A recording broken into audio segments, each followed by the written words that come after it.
want. And so here's your rampage. I like this feeling of powerful expectation. And I want to hold to this feeling so that I can use it as a touchstone, so that I can rampage or escalate my vibrational frequency on any topic that is important to me. Not only because I understand that manifestations come on the heels of such enthusiasm, but because such enthusiasm feels so very good to me. And I know that that is the way I am meant to feel, more of the time, most of the time. Good. You have another for us? Hi, Abraham. This is fun to be able to communicate with you via video. So here's my question. In last week's broadcast, you said, let those thoughts that are cellular, leave those to the thinking cells in your body. Don't superimpose your thoughts over them. Would you clarify that? Does that mean I don't ever have to think about my body and that my body will just take care of itself? I got a little confused. So any clarification would be wonderful. Thanks. Well, of course, it is important to think about your body, but we just want to ask you a very practical question. Do you have the vocabulary or the sophisticated understanding of cellular dialogue? And the answer to that question, we're going to answer it for you, is no. You cannot think in specifics like a cell thinks.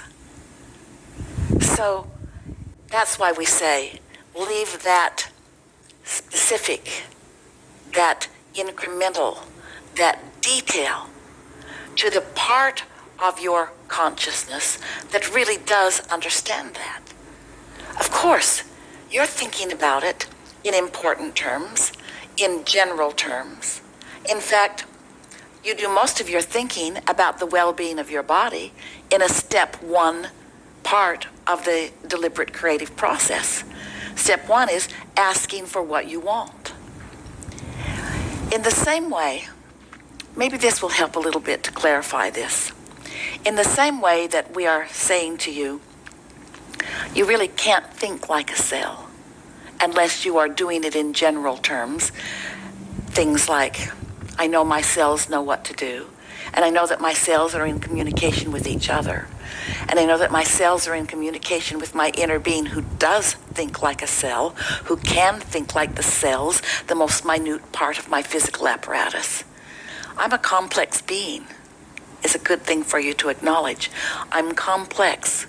My body is complicated. My body is sophisticated. My body knows what to do. The aspects of my body are knowing what to tend to. The cells in my eyeballs are different than the cells in my fingertips, and all of them communicating with one another, having their specific conversation. So what we started to say a bit ago about maybe another way that it would be easy for you to consider this. Think about the conversation that this micro part of you is having. And don't try to get involved with it because you can't. You just can't get in on that conversation. That's not the conversation that you are focused upon. And in a similar way, think about the world at large, even the world that we are calling your planet Earth, or the universe at large, which includes so many worlds, so much consciousness, so much that is inside and outside of your physical world. You can't think like the universe either.